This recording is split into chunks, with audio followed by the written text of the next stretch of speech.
Amber POV. Nagpalit si Amber ng casual na floral dress at ipinaresto sa kanyang flat designer shoes. The shoes was a gift from Bianca last Christmas. Sa totoo lang, twinning sila nito. Mayroon din kasi itong ganoong sapatos na parehas ng design, subalit iba ang kulay. She was never into designer things because aside from she knew that spending for those things is beyond her pay grade. She was never really into expensive things. Siguro dahil lumaki siya sa simpleng pamumuhay kasama ng mama niya at tinuruan siya nito na ang mga material na bagay ay hindi ang sukatan ng kayamanan kundi ang kabutihan ng puso. Tiningnan niya ang sarili sa salamin at naglagay ng light makeup. Ang sabi ni Sebastian, they will have lunch with the Grandma Imelda at gusto niya maging presentable man lang sa harap ng matandang babae. Matapos niyang mag-makeup, alanganin siyang lumabas ng banyo. Agad niyang nakita si Sebastian na nakaupo sa seat. Mukhang hinihintay talaga ang paglabas niya. Tumayo agad to na makita siya. "Are you ready?" tanong nito. She nodded hesitantly. "Good, let's go." Anito, bago siya hinila palabas ang silid. Agad nilang tinumbok ang hagdan at bumaba roon. Dumiretso sila sa dining room kung saan inihanda ang masaganang tanghalian para sa kanila. Ilang sandali pa ay sumama na sa kanila si Lola Imelda. The old woman was wearing a dress with vibrant colors. Sa unang tingin, aakalain mong wala itong sakit. Grandma Imelda was a figure of joy, kakaiba sa itsura nito kanina nung una niya itong makita. Dahil ba talaga sa nalaman nitong kasal ng nag-iisang apo nito? And that they get on it in very opportunity they get even inside the library. Bigla siyang nakonsensya. Mabait ang matanda, pero hayon siya at niloloko ito. Pinapaniwala sa isang kasal na hindi naman talaga totoo. Palihim siyang umiling at kinalma ang sarili. Hindi niya dapat hayaan ng kanyang emosyon na humadlang ngayon. Kaharap niya ang matanda at kailangan niyang umarte. When Grandma Imelda finally made it to the table, they began eating. Nasa kabisera ng mesa ang matanda. Si Sebastian ang nasa kanan nito, habang ako naman ang nasa kaliwa. Masaya silang kumakain habang nagkukwentuhan tungkol sa mga walang kwentang bagay. Grandma Imelda was a conversation starter. Masarap din tong kausap dahil marami tong alam tungkol sa mga bagay-bagay. "Tell me about your parents, Amber." Tanong nito maya-maya. Napatingin siya kay Sebastian bago sumagot. "My parents? Well, I only grew up with my mom. She passed away a few years ago." Aniya rito. Bumakas ang lungkot sa mata ng matanda. "Oh, my poor child." Komento nito, reaching for hand before giving her a knowing smile. "No wonder you are independent working woman. Just the woman I had envisioned to marry into our family. Ikaw talagang perpektong asawa para sa apo ko, Amber." Hindi siya sumagot. Pinilit niyang ngumiti at mabilis na sumulyap kay Sebastian. He was happily eating his steak at kanina pang walang imik. She wonders what's going on inside his head. Sumulyap ang matanda kay Sebastian. "At ikaw naman, iho, kamusta mga nangyayari sa Maynila?" Tahimik na binitawan ni Sebastian ang mga kubyertos nito bago nag-angat ang tingin sa lola nito. "Dad fired most of our employees and Gold Manila Hotel." Nagsalubong agad ang kilay ng matanda. "Anong ibig mong sabihin?" "Nagalit kasi si Dad nung tumakas kami ni Amber at nagpakasal. Ginamit nito ang ating mga empleyado para pagbantaan na kung bumalik." Kalmadong paliwanag nito. Napabuntong hininga si Grandma Imelda. "I didn't know that. Bakit hindi sinabi ni Trayton sa akin? Dapat sinabi sa akin ng assistant mo." "He got fired too." "What?" Bulalas na matanda at lalong nakakunot ang muka. "But you can give me your word now, and I can make a call to revert everything to how they used to be like nothing happened." Seryosong sabi nito. Sandaling natahimik ang matanda. She tapped her fingers on the table, probably making a decision inside her head. Maya-maya pa, muli itong bumaling kay Sebastian. "Tawagin mong lahat ng employees mo na tinanggal, Kakausapin ko ang daddy mo pagkatapos natin kumain. Dumating ang hindi komportableng katahimikan pagkatapos noon. At kahit na masaya siya na sa wakas ay nakuha na ni Sebastian ang desisyon ng kanyang lola tungkol sa Gold Hotel Manila. Hindi rin niya mapigilan ang makonsensya. May sakit ang matanda. Hindi na ito dapat nabibiglat na problema ng ganoon. Subalit alam niya, yun lang ang natatanging paraan upang masolusyonan ang gulong ginawa ng biyanan niyang hilaw sa Gold Hotel Manila. And now that the chairman has spoken, aaminin niya, para siyang nabunutan ng tinik. Makakabalik na sa trabaho nito si Marie at ang iba pang kasamahan nito. Subalit hindi pa man sila nagtatagal sa ganoong ayos, agad siyang nagulat nang biglang pumasok sa dining room ang pamilyar na bulto ng mga magulang ni Sebastian. Kasunod nito, ang pinakamaganda na yatang babaeng nakita niya sa buong buhay niya. The woman looked like a model straight from the magazine.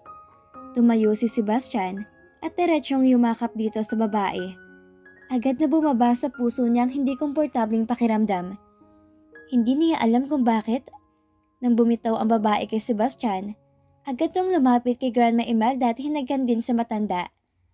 "Glad to see you, Grandma Imelda," anito at con todo ngiti. "Nice to see you too, our pretty Hannah," magiliw na sagot na matanda. "Hannah?" Otomatikong kumabog ang puso niya. Is this the woman? Agad siyang napatigil sa pag-iisip nang bumaling at lumapit sa kanya ang babae. "I believe you're Amber." Tumango siya at dahan-dahang tumayo sa pwesto niya. The woman extended her hand to her and said, "I'm Hannah Vallantes, Sebastian's ex-fiancée." Sa kabilang banda, nilalaro ni Amber ang kanyang pagkain habang nakikinig sa pag-uusap ni Hannah at Sebastian.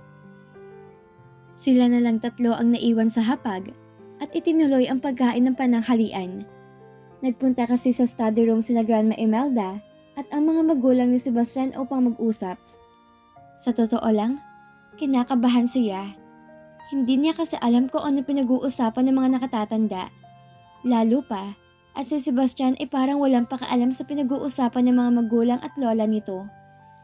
Tila tuwang-tuwa itong kausap si Anna, who was on fully flirting with him, na mukha namang gustong-gusto nito. "I miss kayak.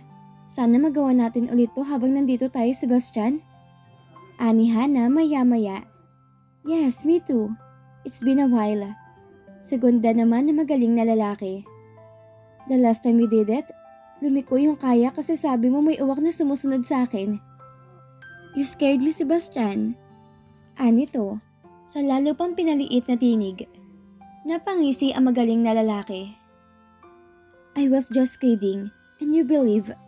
You should have known me by now, Hannah. We've known each other since we were kids." "Yes, masyado na ako maraming alam tungkol sa'yo. That would qualify me as your wife.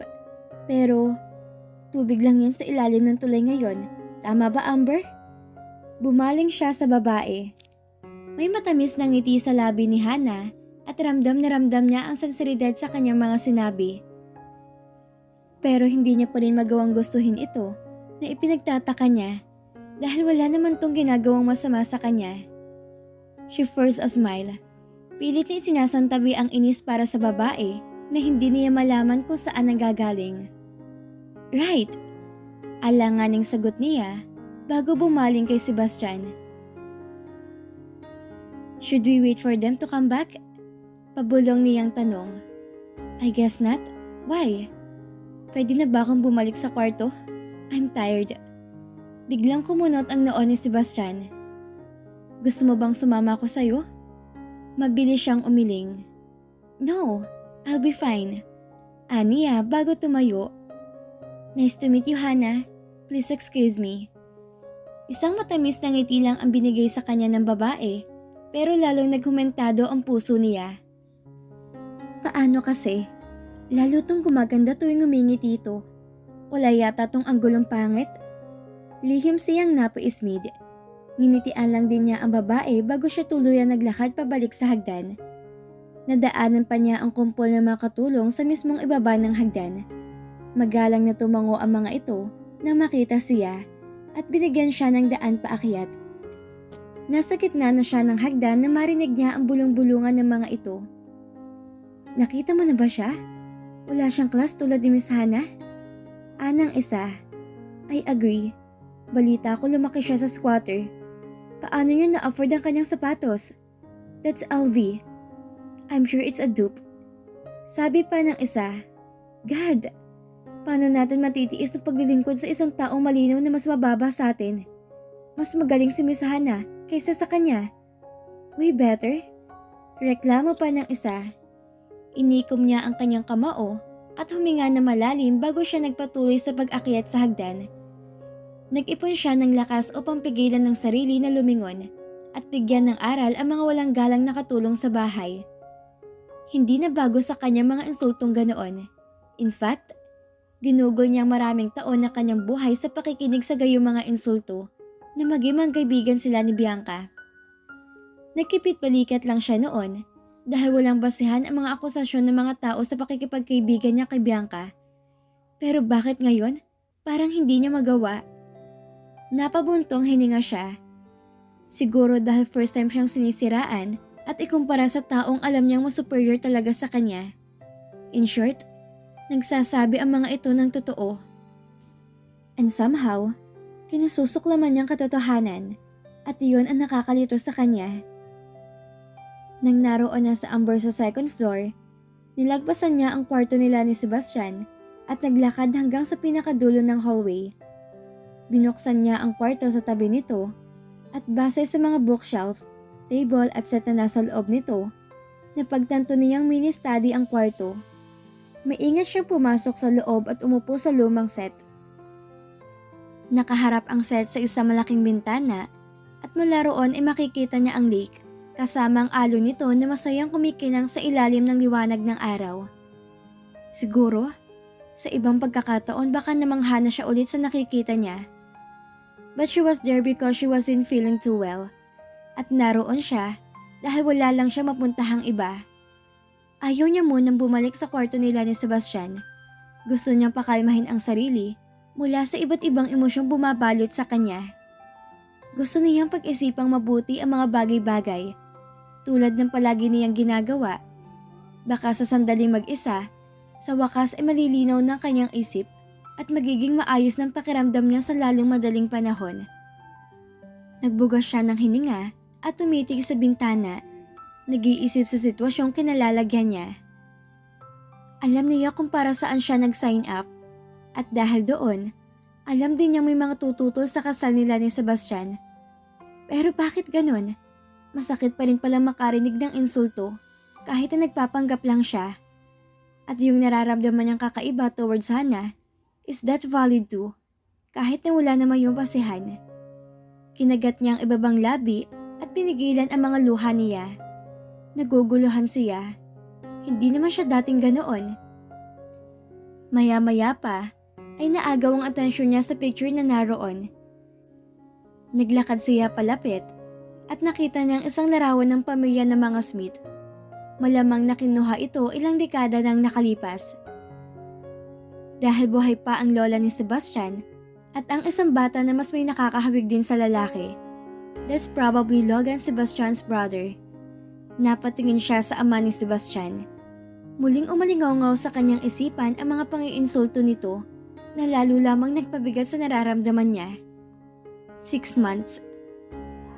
Paano niya malalampasan ang mga insulto at opinyon tungkol sa kanya sa 6 na buwang kasal niya kay Sebastian?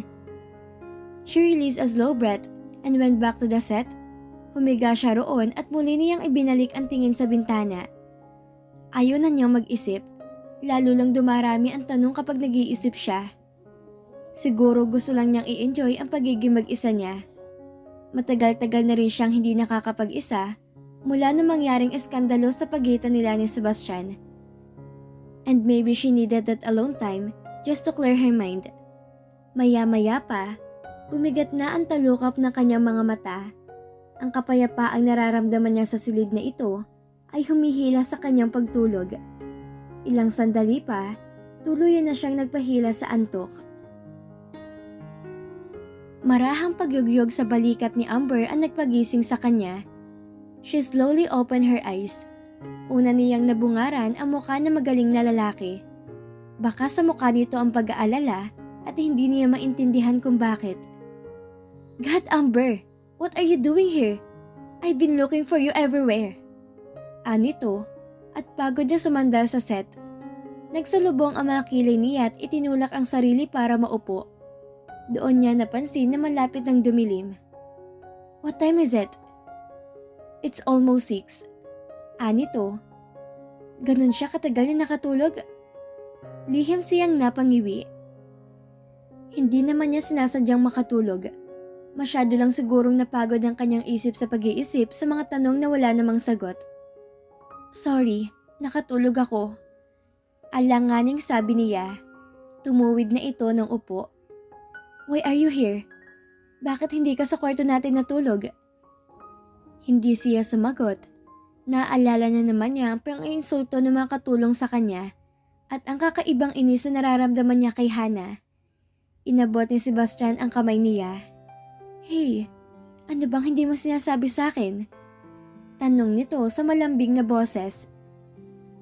She looked at his beautiful eyes gray and quickly decided to keep her troubles to herself, for they were nothing she cannot handle. She shook her head slowly. Wala, she replied. Are you sure? Oo naman, nakatulog lang talaga ako. Pagsisinungaling niya. Sandali pa siyang pinakatitigan ni Sebastian bago ito nagbuga ng hininga. Come on, maghanda na tayo. Anito bago siya marahang hinila patayo. Bakit? Saan tayo pupunta? Grandma is throwing a party for us to formally welcome you in our circle. Dad and I talked to her out of it, but the chairman just won't listen. Biglang umalon ang kaba sa puso niya.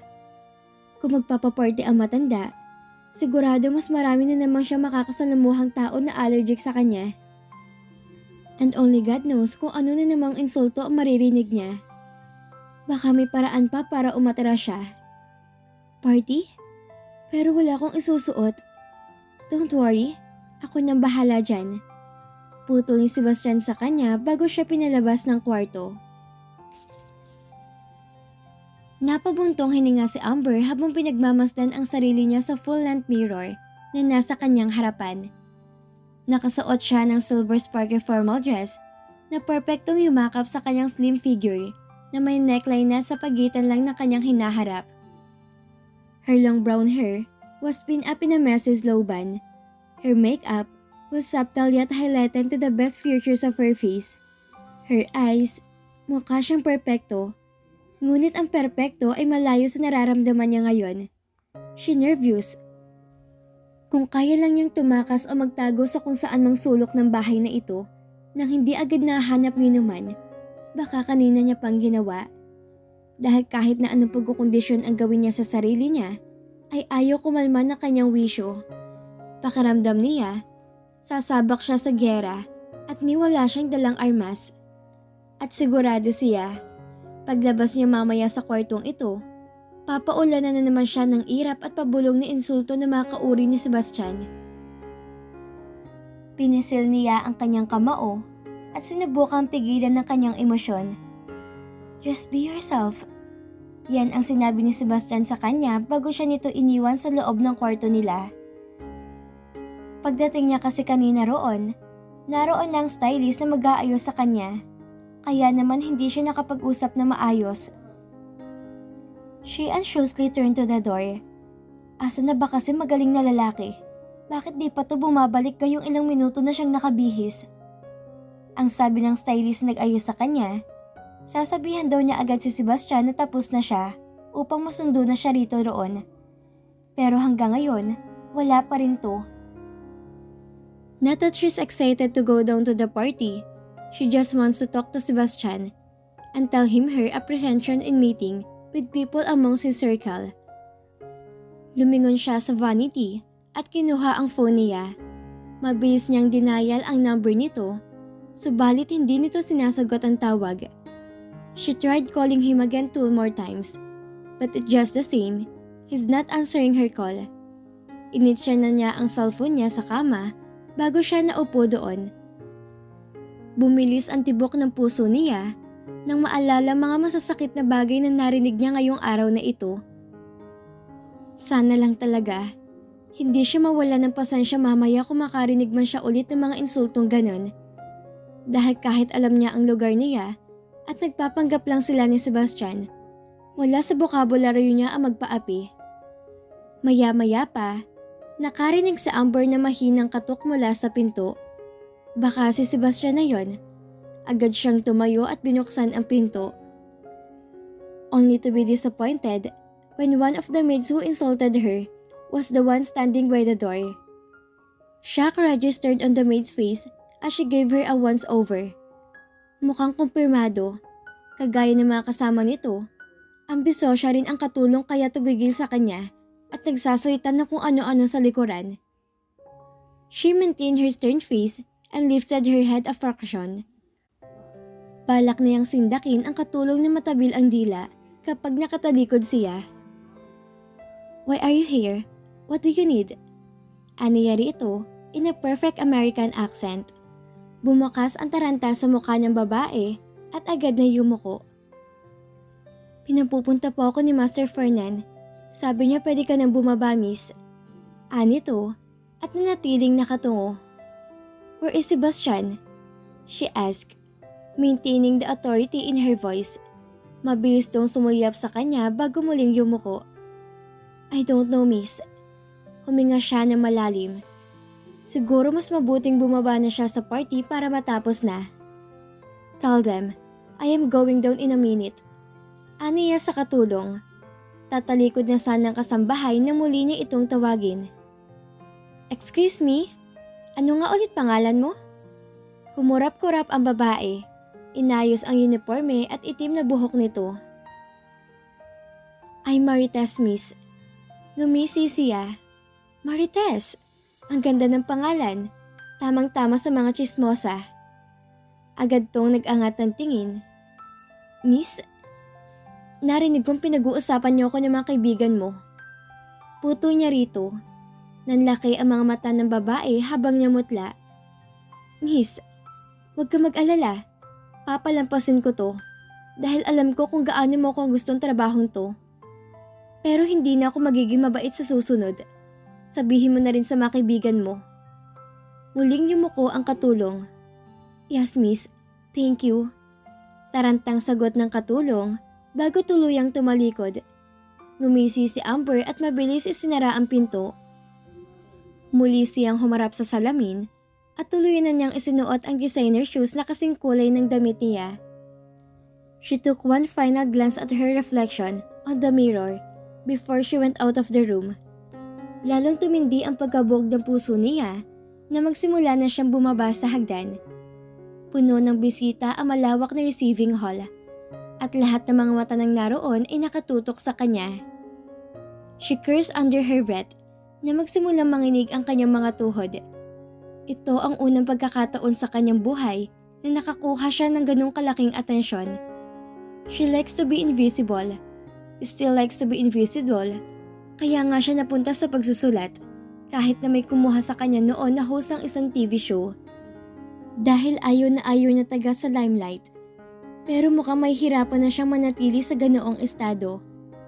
Ngayong pinakasalan niyang mismong tagapagmana ng mga Smith at ang malala, gagawin niya itong mag-isa dahil hindi niya mahanap si Sebastian na dapat ikasama niya.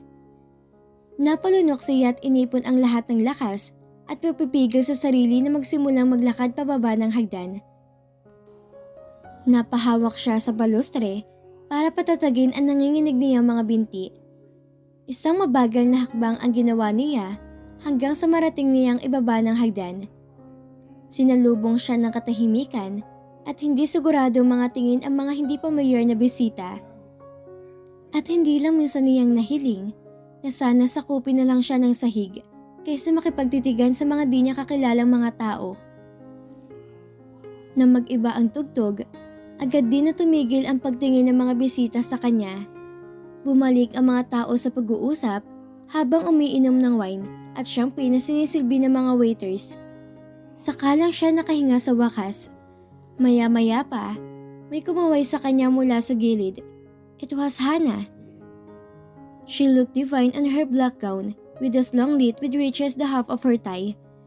She wore her long black hair down, and completed her look with the sparkly diamond teardrop earrings.